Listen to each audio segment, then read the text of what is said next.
ابني مش بيحب المدرسة، بنتي مش بتذاكر أو مش بتكتب كويس، والمدرسة كل شوية تقول لي ابنك مش مركز، بنتك مش بتحاول. طب يا ترى هو فعلا كسلان ولا في سبب تاني خفي ورا السلوك ده؟ أنا دكتور يوسف، استشاري طب الأطفال والمتخصص في أمراض تطور الأطفال، وفي حلقة النهاردة هنتكلم مع بعض عن الفرق بين الكسل وصعوبات التعلم، وهنتعلم إزاي نعرف العلامات بدري ونساعد أولادنا بهدوء ومن غير توتر.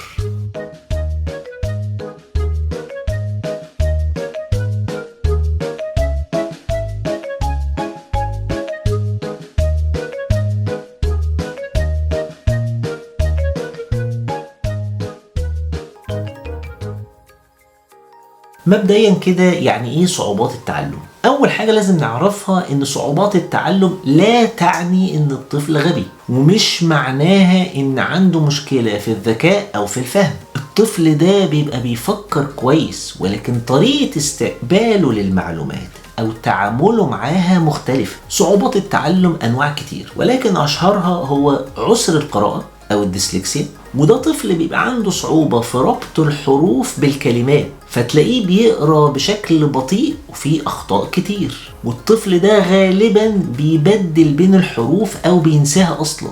2. عسر الكتابة أو الديسجرافيا، ده بيبقى طفل خطه غير مفهوم، والكتابة بتاعته فيها مشاكل في الترتيب والتنظيم والمسافات بين الكلمات. من أشهر برضو أنواع صعوبات التعلم عسر الحساب أو الديسكالكوليا، وده طفل واضح من اسمها كده ان عنده مشكلة في فهم الارقام في العد او حتى العمليات الحسابية البسيطة. في برضه صعوبات الفهم السمعي، وده طفل ما عندوش فقدان في السمع، ده بيسمع كويس بس ما بيقدرش يعالج او ينظم اللي بيسمعه بسهولة. وطبعا في نقص الانتباه وفرط الحركة او ال ADHD، وده اتكلمنا عليه بحلقة كاملة بالتفصيل، ممكن ترجعوا لها. طبعا انتوا اكيد كده استنتجتوا ان صعوبات التعلم مش كلها مشكلة واحدة، ومش بتبان من اول يوم دراسة، دي ساعات بتظهر مع الوقت، وكل نوع منهم محتاج طريقة دعم مختلفة. طيب يا دكتور، امتى ابتدي اشك ان بنتي او ابني عندهم صعوبات تعلم؟ تعالوا نتعلم مع بعض العلامات زي ما احنا متعودين حسب عمر الطفل.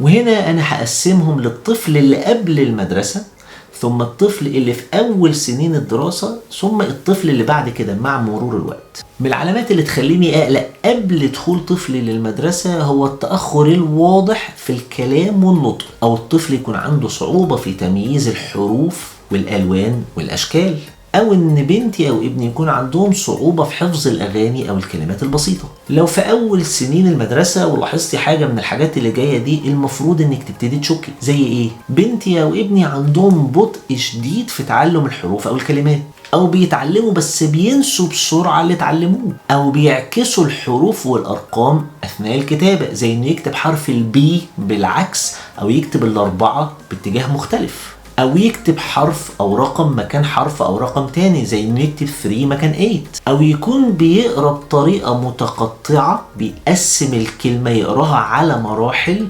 منفصلة مش مراحل متصلة، أو مش بيفهم اللي بيقراه.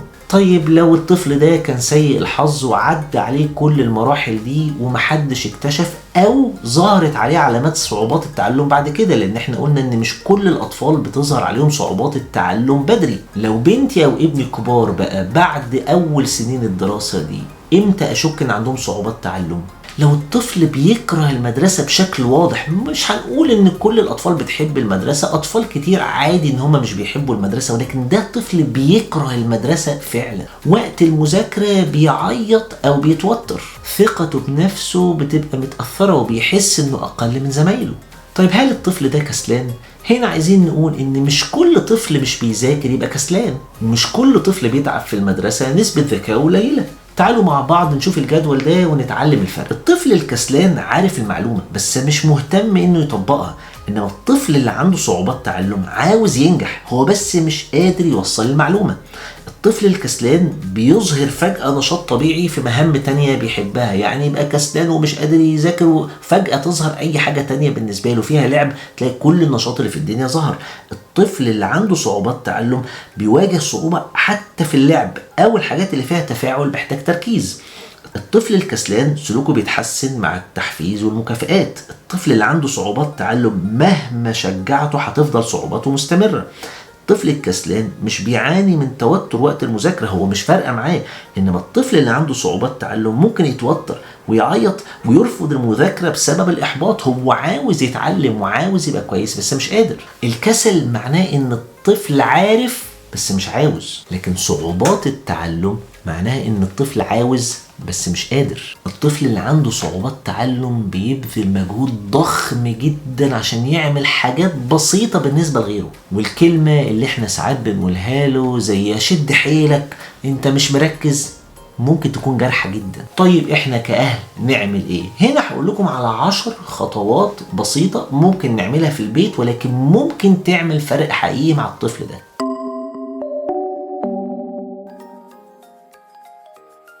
1. نراقب السلوك بهدوء. نجيب كراسة ونسجل يوميا ملاحظاتنا عن طريقة ابننا في القراية والكتابة. 2. ما نقارنهوش بحد، كل طفل ليه طريقته وزمنه الخاص. 3. ممكن نطلب تقييم نفسي تربوي اللي هو السايكومتريك اسسمنت او الاديوكيشنال سايكولوجي اسسمنت. ده بيبقى متخصص يقدر يقول لنا ايه نوع صعوبة التعلم اللي موجود عند ابننا او بنتنا بالظبط. مهم جدا اننا نتواصل مع المدرسة، المدرسين طرف اساسي في ملاحظة الطفل ده ودعمه. ولو اكتشفنا ان الطفل عنده صعوبات تعلم نلجأ لأخصائي صعوبات تعلم. التدخل البدري ممكن يفرق جدا مع الطفل ده.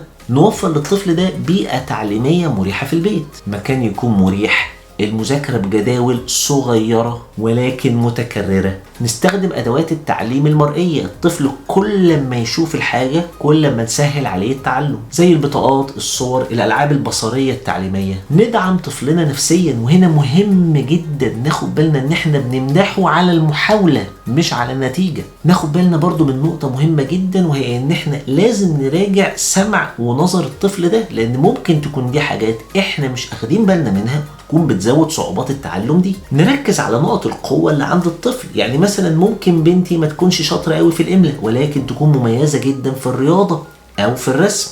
مش كل طفل مش شاطر في المدرسة كسلان، ومش كل طفل عنده صعوبة تعلم هو طفل مش ذكي. في أطفال عباقرة محتاجين بس الطريقة المناسبة للتعلم. لو حسيتوا انكم بتواجهوا التحدي ده مع ابنكم او بنتكم ما تترددوش انكم تطلبوا المساعدة بدري، احسن بكتير. وحتى لو اكتشفنا ان بنتنا او ابننا عندهم صعوبات تعلم هي مش نهاية المشوار، بالعكس اطفال كتير كان عندهم صعوبات تعلم وكبروا وحققوا انجازات كبيرة في حياتهم. كل الاطفال دي محتاجاه نظرة تفهم، تدخل سريع، ودعم صح. ولو حسيتوا ان الحلقة دي فادتكم شاركوها مع اي حد قلقان على تطور اولاده، واكتبوا لي في الكومنتات ايه اكتر حاجة بتقلقكم من اداء ابنكم او بنتكم في المدرسة.